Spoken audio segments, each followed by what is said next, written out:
Fala galera, com a boa? Vamos admirar exatas um pouco?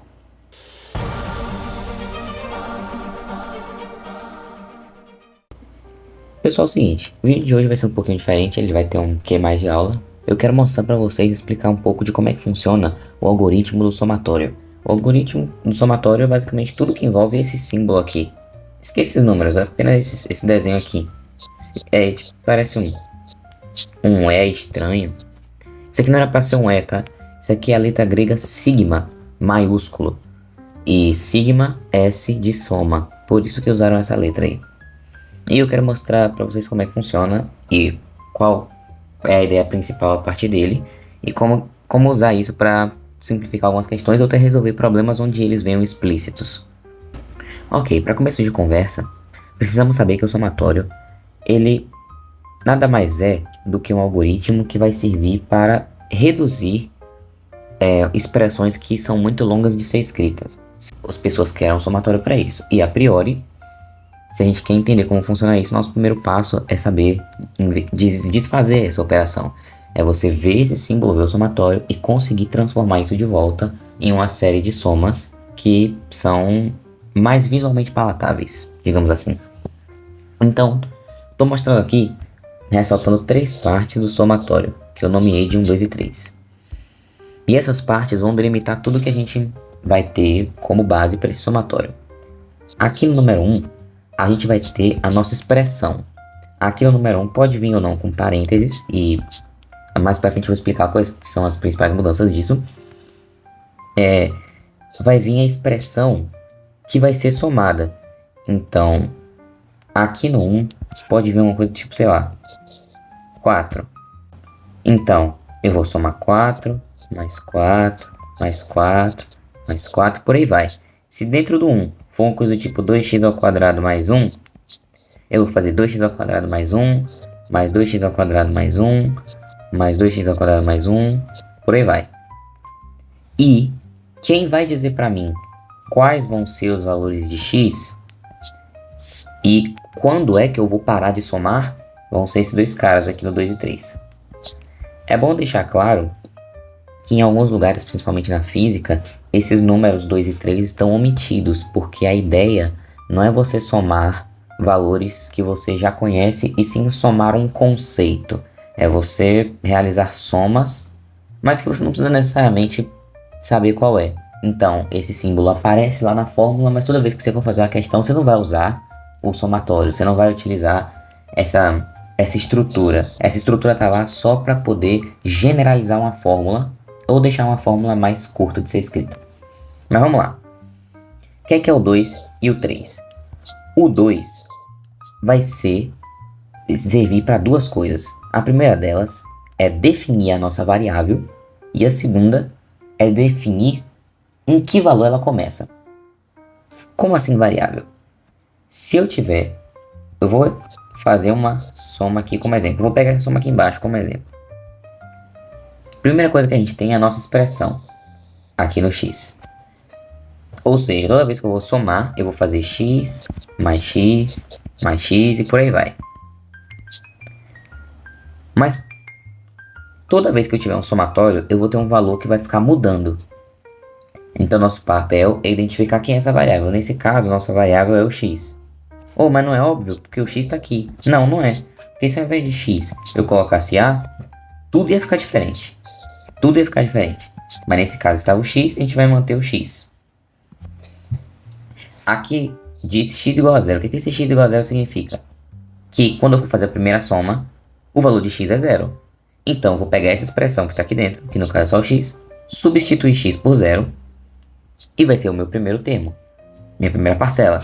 Aí eu vou somar com x igual a 1, vou somar com x igual a 2, somar com x igual a 3. Eu vou somando todos os números inteiros. X, que é o nosso chamado iterador, esse é o termo, ele vai assumir todos os valores inteiros entre este limite inferior e o limite superior. Ou seja, o que é que essa expressão que está aqui escrito significa? Primeiro, minha variável é o x, minha expressão é x, minha variável é o próprio x e ele começa com zero. Então eu vou pegar e substituir x igual a zero aqui, vai dar zero. Aí eu vou somar x igual a 1 x igual a 2, x igual a 3, x igual a 4 e x igual a 5. Por que eu parei no 5? Porque tá escrito aqui, ó, para parar no 5. Pronto, é só somar isso daqui. 15 é a nossa resposta. Voltando aqui para cima, o nosso 1 é a nossa expressão.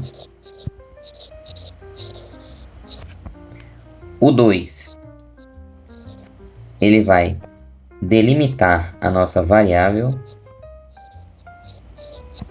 E o início. Enquanto que o 3 vai determinar o fim. Onde é que a gente para. Lembrando que a variável vai assumir todos os valores inteiros entre o início e o fim, sendo que ambos estão inclusos. Fechou? Vamos resolver alguns exemplos para poder ficar mais claro. E eu já vou explicar algumas questões à medida que eu vou resolvendo eles. O primeiro exemplo é esse aqui. É possível ver que eu deixei separado aqui dois caminhos, com parênteses e sem parênteses. Como assim? Eu falei que quando a expressão é grande, a gente pode inserir parênteses ou deixar sem. Quando você está fazendo suas próprias contas, isso fica muito a cargo seu. Que às vezes você olha para isso daqui e você já entende que tem um parênteses aqui e você vai fazer a soma. Só que, às vezes, quando vem numa questão, pode ser um pouco diferente. Nesse caso, seria como se o parênteses estivesse aqui. E qual que vai ser a diferença? Vai mudar o nosso número 1, a nossa expressão. Com parênteses primeiro, o que isso significa? O termo que está variando é o 2a menos 3. Então eu vou fazer 2a menos 3, menos 2, mais 2a menos 3, mais 2a menos 3, e por aí vai. E eu vou substituindo a nossa variável pelos valores entre 2 e 4. Quem é a nossa variável é o a. Então a gente vai pegar o a e mudar os valores de a. A começa com 2 e depois vai até 4. Então eu vou começar com a igual a 2. Vai ficar 2 vezes 2 menos 3, mais 2 vezes 3 menos 3, mais 2 vezes 4 menos 3. Apenas observando aqui que esses valores que eu estou destacando são os valores de a. Essa expressão aqui, então, ela vai ser igual a 9. Vamos agora como seria se fosse sem parênteses. Sem parênteses, o meu número 1 é só isso aqui. E o menos 3 eu vou aplicar uma vez apenas lá no final da conta. Então, como a expressão é apenas 2a, eu vou fazer 2a mais 2a mais 2a e por aí vai. De 2 a 4. Então vai ficar 2 vezes 2, mais 2 vezes 3, mais 2 vezes 4. E no final, menos 3 que estava ali separado.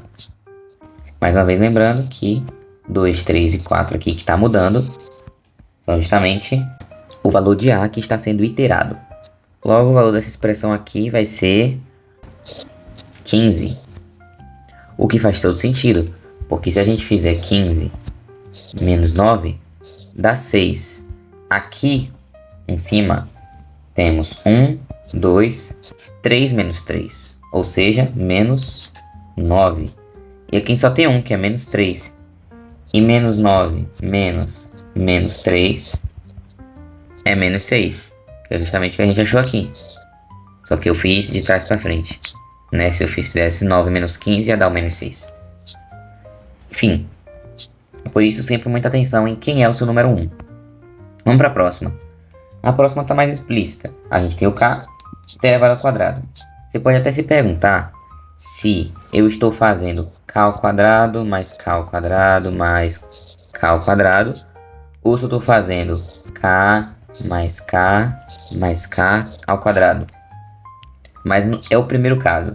Se o quadrado fosse no somatório inteiro, estaria escrito dessa forma. Mas não é o caso. O quadrado está exclusivamente no k. Então vamos resolver dessa forma. Nossa variável é o próprio k. Tá aqui o k, nossa variável é o k. E ele começa com menos 1 e vai até 4. Então, menos 1 ao quadrado mais 4 ao quadrado, já que 4 é o limite. E isso vai ser igual a 21. Feito isso, vamos para mais alguns exemplos. Esses exemplos já são um pouco mais maldosos.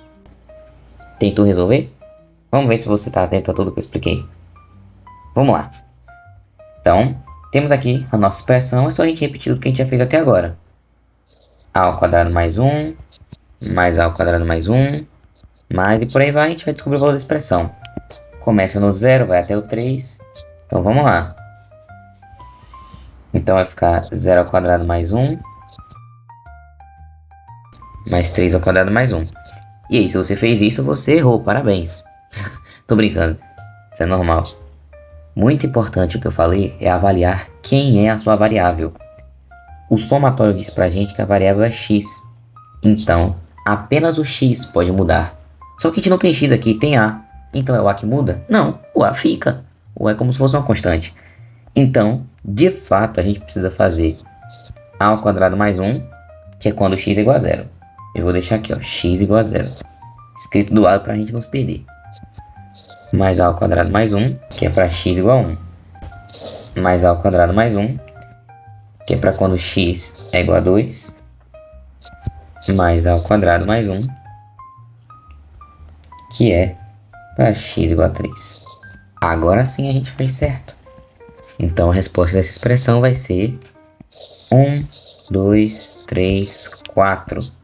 A gente vai simplesmente fazer 4 que multiplica a ao quadrado mais 1. Eu estou somando a mesma coisa 4 vezes. A gente pode fazer uma distributiva aqui também, se for interessante. 4 ao quadrado mais 4. Sim, vai deixar assim? Vai.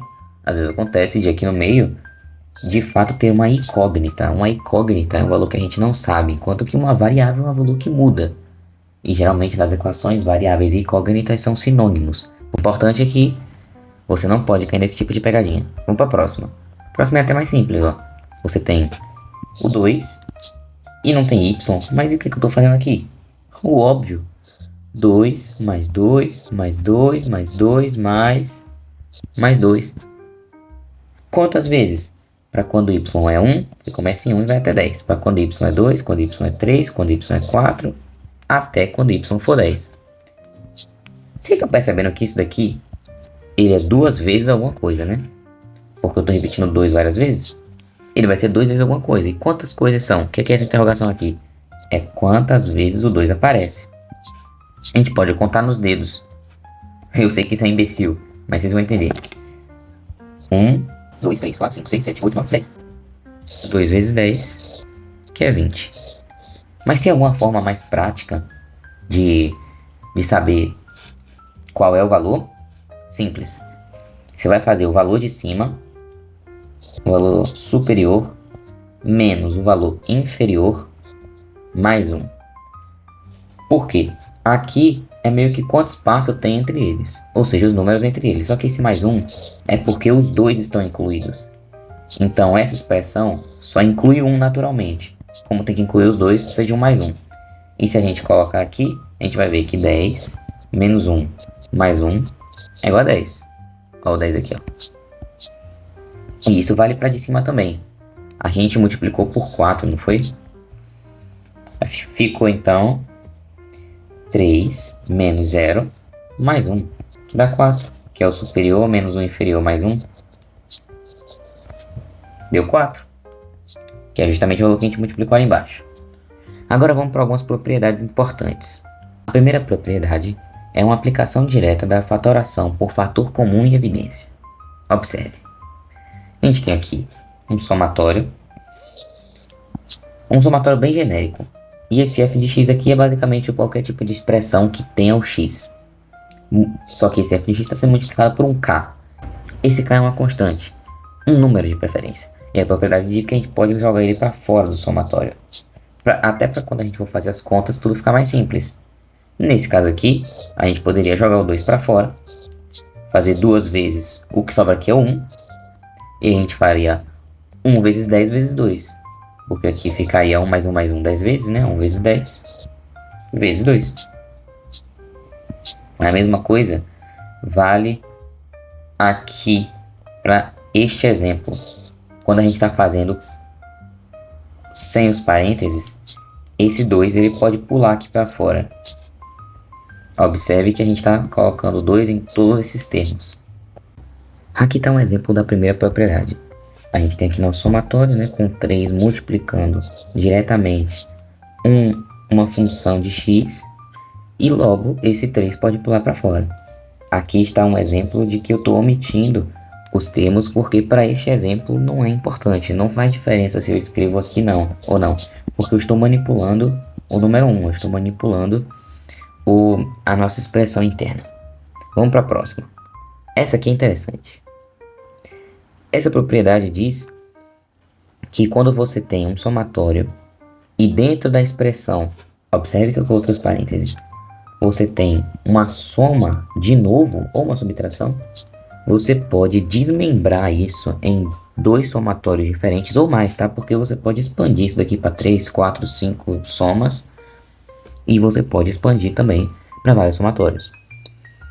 Basta que você fique sempre atento que o que está sendo abordado aqui, né, os limites aqui são iguais, os limites aqui nos dois lados. E o sinal também. Se aqui for uma soma, aqui precisa ser uma soma. Se for uma subtração. O sinal precisa ser seguido. Então, vamos a um exemplo. Peguei aqui um somatório, dessa vez eu já escrevi os limites, né? Para deixar bem claro que os limites se conservam. E eu tenho 2 expressões. Eu apenas não coloquei os parênteses. Mas aqui está a expressão que eu vou somar. Eu poderia, sim, se eu quisesse, manualmente, substituir x por 1, aqui, depois o x por 2, depois o x por 3, e ver o valor total. Mas eu posso também desmembrar para fazer as contas separadamente. Às vezes, quando se está resolvendo umas contas mais complicadas, esse artifício é muito útil. Nesse caso, eu posso separar o 4x ao cubo desse lado e o menos raiz de x, ou menos aqui, ó, raiz de x. Ótimo. E a gente ainda pode misturar essas propriedades. Esse 4, por exemplo, poderia pular aqui para fora. Mas eu estou exemplificando essa, então para deixar bem explícito, aqui está um exemplo. Lembrando sempre de manter os limites iguais. X igual a 1 até 3, x igual a 1 até 3. E a próxima é como se fosse o inverso. A próxima propriedade é praticamente o inverso dessa. Só que essa é necessário ter um pouco mais de cuidado. Eu vou ressaltar bem os fatos importantes. Nessa propriedade, aqui a gente tem uma f de a e a nossa variável é a letra a. Aqui a gente tem uma função g de b e minha variável é a letra b. Mas aqui no final tudo virou x. Como assim? Lembra que toda vez que eu cito esse termo eu chamo de variável, porque é um valor que varia, ele vai mudando, é o iterador. Só que esse iterador é apenas simbólico, ele não representa um valor desconhecido, ele apenas representa um valor que eu sei qual é, só que ele vai mudando, ou seja, eu sei qual é a depender de em qual etapa da soma eu estou. Então não faz sentido ser diferente porque eu chamei de A ou porque eu chamei de B. Se esse somatório ao invés de G fosse um F, esse somatório e esse seriam exatamente iguais. Eu poderia simplesmente ignorar um desses 2 somatórios e botar um 2 multiplicando aqui na frente, porque eles seriam iguais. Por que eles seriam iguais? Porque a função é igual, é o mesmo F, e porque os limites são iguais. Mn, nos dois Mn. Só que nesse caso não é uma função F, é uma função G. Então são coisas diferentes. Só que como os limites são iguais, a condição é que os limites sejam iguais. Como os limites são iguais, eu posso juntar isso num novo somatório. Eu posso fazer o somatório com B? Posso. Posso fazer com A? Posso. Com J? Posso. Eu escolhi fazer com X. E não tem problema nenhum nisso. Basta que eu chegue e some. Simples. É literalmente o inverso da propriedade daqui de cima. Apenas com o detalhe de que os limites precisam estar iguais antes de você aglutinar. E aqui está um exemplo.